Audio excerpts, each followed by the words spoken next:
தீபாவளிக்கு செய்யக்கூடிய ஸ்வீட் வெரைட்டியில் இன்றைக்கி நம்ம பார்க்குறது லட்டு வெரைட்டி தான் பார்த்துக்கிட்டு இருக்கோம். இன்றைக்கி வந்து ரொம்ப ட்ரெடிஷ்னலாக ஒரு லட்டு தான் செய்ய போகிறோம். அது என்னென்னு பார்த்திங்கன்னா, சிகப்பு அரிசியை வச்சு வந்து ஒரு லட்டு பண்ண போகிறோம். ரொம்ப ஹெல்த்தியான லட்டு கூட, ரொம்ப டேஸ்டியாகவும் இருக்கும். அதுக்கு வந்து நான் 1 கப் அளவுக்கு வந்து நான் சிகப்பரிசியை வந்து எடுத்து வச்சுருக்கேன். நீங்கள் வந்து சிகப்பு அரிசியாக வாங்கினீங்கன்னா நல்லா கழுவி காய வச்சு ரைஸ் மில் கொண்டு நீங்கள் அரைச்சி எடுத்துக்கோங்க. ரெடிமேடாகவும் நீங்கள் வந்து அரிசியை வாங்கி வந்து நல்லா சூடு பண்ணி வறுத்து வந்து எடுத்து வச்சுக்கோங்க. இப்போ வந்து அரிசியை வறுத்ததுக்கப்புறம் வந்து அதுக்கப்புறம் வந்து நிலக்கடலை பருப்பை வந்து எடுத்து வறுத்துக்கிட்டேன். வந்து 2 ஸ்பூனு, நிலக்கடலை பருப்பு 3 ஸ்பூனு போட்டு எடுத்துக்கிட்டேன். அதோடய வந்து 2 ஏலக்காய் வந்து போட்டிருக்கேன்.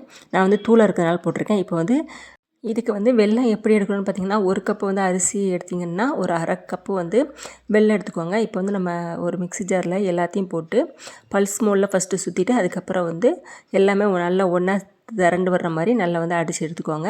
இப்போ தனியாக ஒரு பவுலில் வச்சுக்கோங்க. இப்போ வந்து நெய்யை காய்ச்சி இதில் வந்து நான் ஊற்ற போகிறேன். நெய்யை காய்ச்சி ஊற்றிருந்தீங்க அப்படின்னா நல்லா உருண்டை பிடிக்கிறது நமக்கு ஈஸியாக இருக்கும். இதோட வந்து டெசிகேட்டட் கோகோனட் இருக்குது. டெசிகேட்டட் கோகோனட் இல்லை அப்படின்னா நீங்கள் வந்து நார்மல் கோகோனட்டை வந்து நல்லா நெய்யில் வறுத்து ஊற்றுக்கோங்க. ஏன் சேர்க்குறோம் அப்படின்னா நல்லா சாஃப்டாக இருக்கும். எத்தனை நாளானாலும் அந்த லட்டு வந்து ஹார்டாகாமல் இருக்கும். அதுக்கு தான் யூஸ் பண்ணுறோம். ரொம்ப ஈஸியாக செய்யக்கூடிய ஒரு லட்டு ரெசிபி தான். கண்டிப்பாக தீபாவளிக்கு இந்த ரெசிபியை செஞ்சு பாருங்கள். தேங்க்யூ.